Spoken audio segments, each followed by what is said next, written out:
Hi, everyone. Welcome to Organizational Behavior. Today, we are going to go over Chapter 1. What is organizational behavior? Organizational behavior is the study of the impact that individual groups have on behavior within organizations. This is an important thing to understand. We are going to go through this today and go through some of what we're going to learn throughout the semester. Interpersonal skills in the workplace. What other reasons are interpersonal skills important? Think about that for a moment. Interpersonal skills are important because understanding organizational behavior helps determine manager effectiveness. Leadership and communication skills are critical as a person progresses in his or her career. Better interpersonal skills result in lower turnover of quality employees and higher quality applications for recruitment. Good places to work have better financial performance. Effective communication. This helps convey information, resolve conflicts, ensures everyone understands their roles and responsibilities. This is the most frequently desired skill in applicants. Communication. Teamwork. This is collaboration and cooperation, which are essential. We're going to practice this in class. Conflict resolution. Interpersonal skills such as active listening and empathy help resolve conflicts, leading to a more harmonious work environment. Leadership, building trust. Customer relations. This is strong relationships with clients will lead to loyalty. The example of this is the 80-20 principle that states that 80% of business comes from 20% of customers. Employee morale. This is engaged and committed to work and low turnover. It's important to make sure that employees are happy, want to be at their job, and that they'll stay so that you're not constantly having to train and bring new employees into the company. Innovation. This is employees feeling comfortable about sharing ideas. And adaptability, how we handle change. Mintzberg's managerial roles. This is a framework for the diverse responsibilities and activities managers perform in an organization. There are 10 different managerial roles.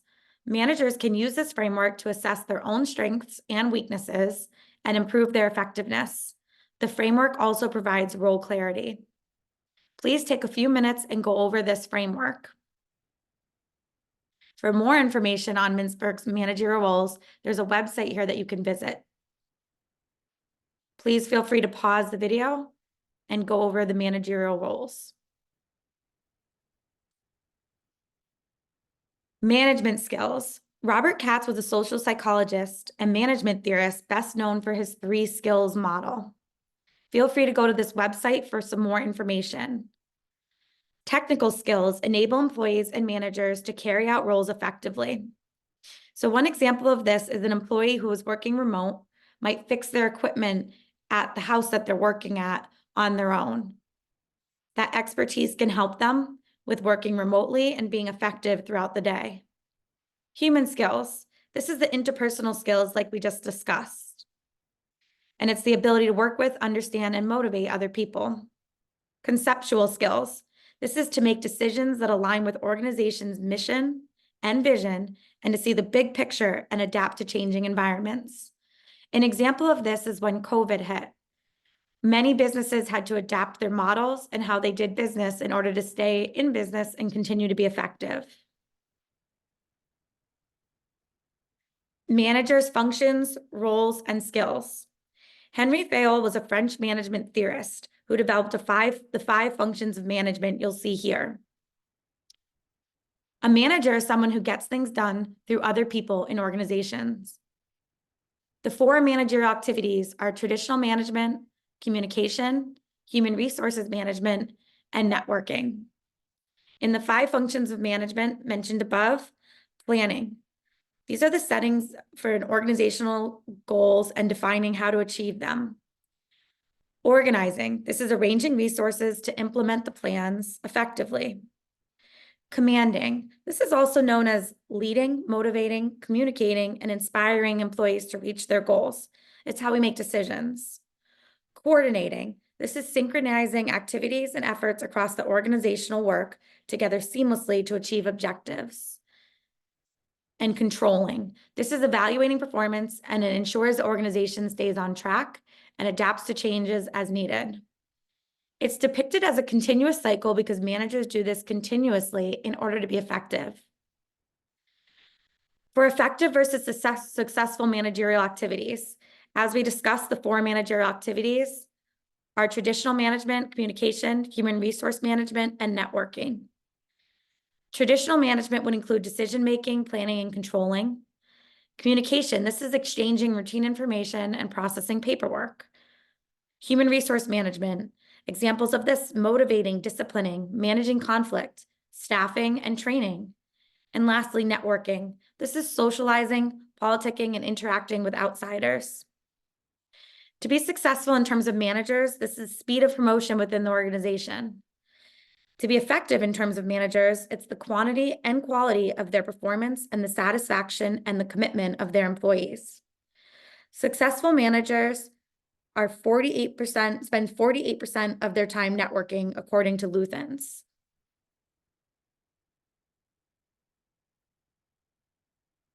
This is some more information done by Luthans and his associates. They found that all managers engage in 4 managerial activities.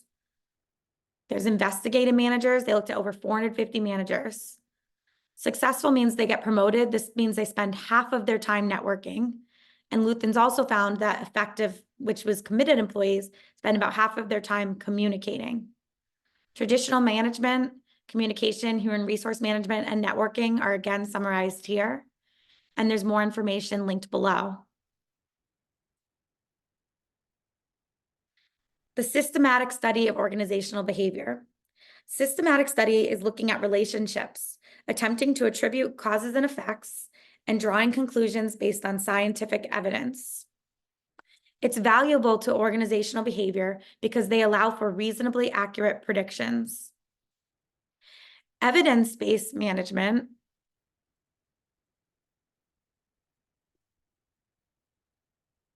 is basing the managerial decisions on the best available scientific evidence. This complements systematic study by basing managerial decisions on the best available scientific evidence. Narcissism, this is an excessive interest in yourself. What is the correlation between a CEO's narcissism and extreme return on investments and total shareholder return? As we mentioned, it's basing managerial decisions on best available scientific evidence. So for correlation, we would find that a positive correlation may be more willing to take risks because they're overconfident. It could lead to short-term gains in return on investment and stock prices. But the negative side of this is it could lead to poor decisions and financial losses in the long run. Correlation is the process of establishing a relationship or connection between 2 or more measures. Because humans are complex and unique from each other, the contingency variables are situational factors or variables that moderate the relationship between 2 or more variables.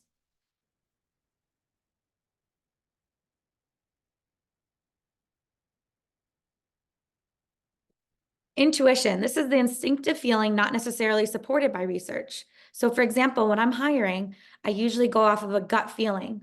I'll ask questions, I will talk to the employee, but I can usually tell if I feel like they're going to be a good employee or not.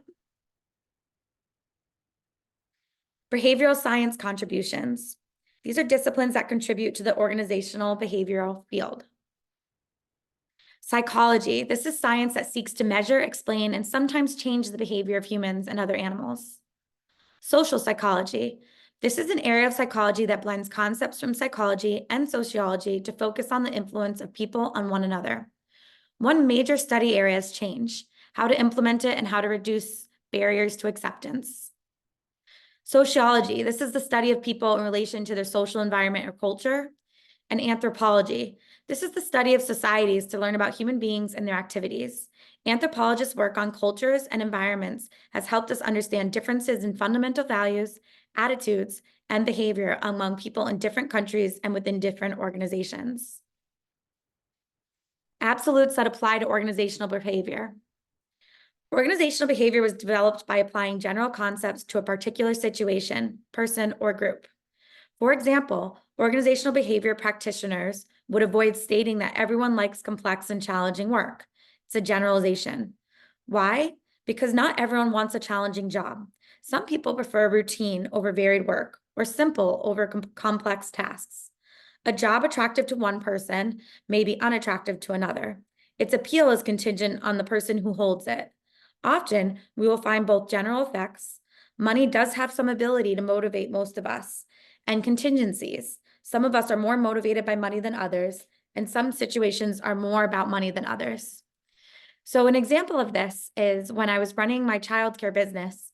When I was about to move and close down the business, I was open for about a month where the staff knew that we were closing. All the staff quit at the same time. I felt bad for the parents who were used to having the same care and didn't want to disrupt the care for the children in my preschool. A way to make the employees stay throughout the end was to offer them all a raise, as I knew they'd be motivated by the financial gain. They all stayed and finished out the month. Business challenges to address. This is how management can help. Responding to economic pressure. Think of a challenge that was responding to an example of a challenge that was responding to an economic pressure. Take a moment. One recent example is how rates are high right now and how we're responding to that. For example, if you're a realtor. Improving people skills. One example of this is leading by example. At Bank of America, when I was working there, I stood in the lobby and set the example for how to respond to customers. Improving customer service. Think about how employees and companies improve customer service. One example of this is having secret shoppers. At Bank of America, we did coaching visits where we watched the employees and made suggestions for how to improve the customer service. Workforce diversity. Organizations are becoming more heterogeneous in terms of gender, age, race, ethnicity, sexual orientation, and more. We're going to discuss this in chapter 2. One example of this is having male and female caregivers at a childcare. Globalization. Globalization has led organizations, leaders, and employees to become increasingly connected across the globe, now more than ever. 46 Samsung, the largest South Korean business conglomerate, sells most of its products to organizations in other countries. Burger King is owned by a Brazilian firm, and McDonald's sells hamburgers in 101 countries on 6 continents. There's a difference in people within countries. That's what globalization attempts to explain. There's a difference in people within countries. And there's also a difference in people from different countries. So within the country, there's going to be changes and differences, and then from different countries, there's going to be changes as well. An example of how this might be challenging is having dual languages. Ethical behavior. Ethical dilemmas and ethical choices. These are situations in which individuals are required to define right and wrong conduct. If you look here, it says, if it's a choice between ethical behavior and increased profits, we must ask what's best for the shareholders. An example of this is whistleblowing in companies. Think of any whistleblowing examples you've heard throughout your lifetime. One example is Snowden worked for NSA in June 2013. He blew the whistle and believed extensive and invasive surveillance programs conducted by the US. His case led to legal consequences. His passport was revoked and he was stranded in Russia. The global impact with debates about government surveillance and privacy and the balance between security and civil liberties came up from this. This led to policy changes around transparency and changes in surveillance programs and worldwide discussion on the role of whistleblowers. Working in networked organizations. Think of any examples you have of this. Remote work is a good example, like during COVID. Another example is having childcare and having to work with children at home. This happened a lot during COVID and was very challenging for people. Enhancing employee well-being. Something to think about is what outside commitments your employees might have. For example, single parent employees might appreciate flexibility in terms of childcare and being able to manage throughout their day and change their hours as needed. Allowing an employee to work from home when they need childcare might be a way to help with this problem. So offering childcare at the office or offering backup care options or flexible schedules may help this ability for employees to work better. Employability skills that apply to everyone. It's important to know these. You'll learn throughout the semester these skills that will apply regardless of if you are a manager or not. They'll be useful as a student or as an employee as well. Critical thinking. This involves purposeful and goal-directed thinking used to define and solve problems and to make decisions or form judgments related to a situation or set of circumstances. Communication. This is defined as the effective use of oral, written, and nonverbal communication skills for multiple purposes. For example, to inform, instruct, motivate, persuade, and share ideas. Collaboration. This is a skill in which individuals can actively work together on a task, constructing meaning and knowledge as a group through dialogue and negotiation that results in a final product reflective of their joint, interdependent actions. Knowledge application and analysis is defined as the ability to learn a concept and then apply that knowledge appropriately in another setting to achieve a higher level of understanding. And lastly, social responsibility. This includes skills related to both business ethics and corporate social responsibility. Business ethics includes sets of guiding principles that influence the way individuals and organizations behave within the society that they operate. Corporate social responsibility is a form of ethical behavior that requires that organizations understand, identify, and eliminate unethical economic, environmental, and social behaviors. That's the end of chapter 1. Let's move on to chapter 2, which has to do with diversity.